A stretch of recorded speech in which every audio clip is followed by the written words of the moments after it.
Hi, my name is Allick Delancy, and I'm a psychologist working in the field of mental health and education. And today's topic I'd like to talk to you about has to do with prompting. Prompting a child, prompting a teenager, or even an adult, prompting someone to engage in a particular behavior. This technique could be used for typical functioning persons, as well as it can be used for special needs persons. Keep in mind the statements made here are based on my personal views or opinion, as well as research I will have done for this video. This video is based on my personal desire to bring to consumers the science behind mental health, behavior modification, and education. So today's topic we'll be looking at has to do with prompting. Now, sometimes we want a person to engage in a particular behavior. Let's say we want them to either get up and walk to the door, or we probably want them to engage in playing. Maybe it's younger children, we want them to engage in playing with their crayons or playing with each other, and in maybe during recess we want them to interact, or possibly we may want a child to go to their bed. So it's time for sleeping time, it's time for rest, time to go to your bed. Or it may be an adult that we want to encourage to get a task done. Maybe they're in university and we want to encourage them to go and study. Or maybe it's a secondary school child, maybe it's a primary school child that we want them to go and study for an exam. We can use this technique of prompting. It's like a gentle nudge or reminder to perform a behavior or a task, a positive behavior, a positive task. So here's it where you may say to the person, you may say something like this: Johnny, I really want you to pass that exam. What do you think? You feel you probably should go do some work now? And Johnny might say, oh yeah, I don't really want to study right now, but okay, fine, I'll go and study, mom, or I'll go and study, dad, or whoever you are. That gently nudging the person or gently prompting them to go and do a task.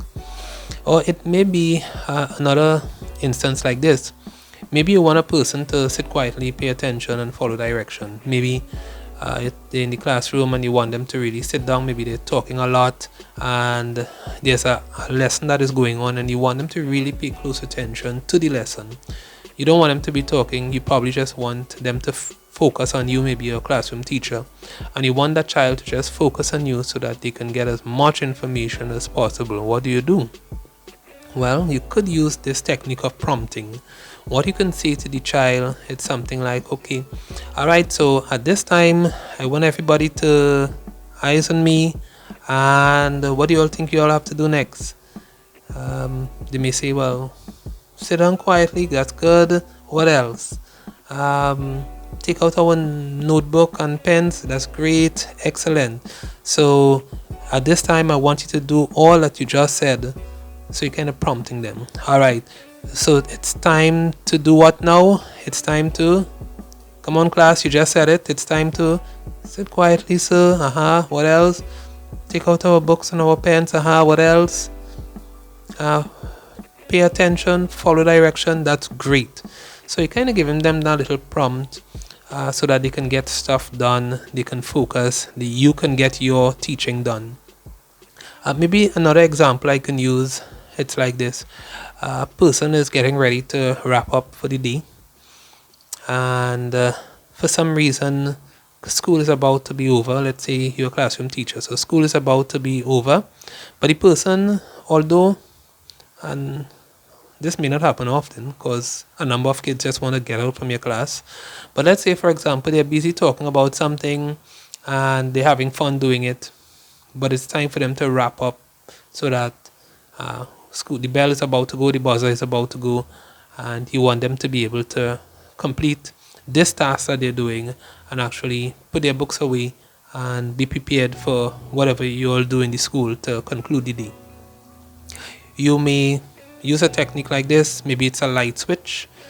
You may just flicker the light switch a little bit, right, so that they can recognize, okay, it's time to wrap up for the day. Or a prompt could be just the bell. You have the bell goes, maybe it goes like 5 minutes before, and then you have another bell that goes after the 5 minutes has lapsed, so that students will know. And you will have to obviously tell them this before, so that they know once the light flickers once, then they have to start packing up their books and they're getting their stuff ready for the conclusion of the day.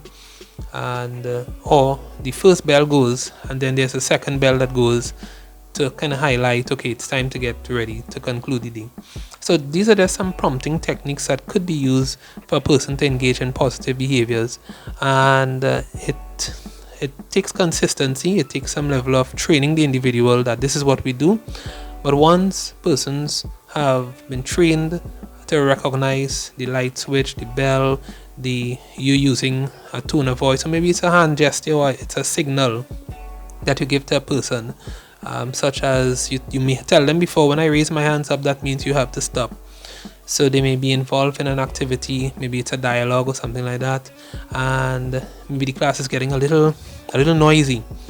You can then raise your hands. You kind of move in a place or a spot where most can see you, if not all, but most can see you, and you raise your hands so that they know, okay, it's time to stop, because you will have taught them before, when sir or when miss raise their hands, it means you have to stop.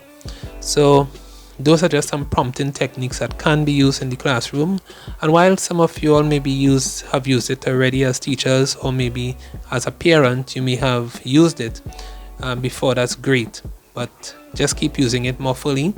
And what that will do for you as a parent or a classroom teacher is it will bring your stress level down.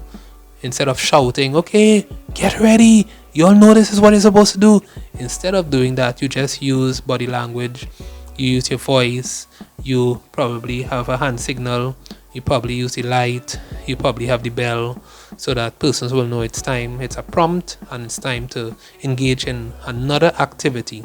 And this also works well for persons who might be on the spectrum for autism spectrum disorder, because sometimes switching from one activity to the next might present some challenge for them. So once there's some kind of routine that you will have developed in helping them to transition from one task to the next by a prompt, it will be a good thing for them. It will help them a whole lot, so that they will know to move from one activity, one task to the next. So I hope that this video was useful. There's another technique that I have to share with you parents and teachers. So stay tuned and meet me in the next video, and we'll talk about it. Take care.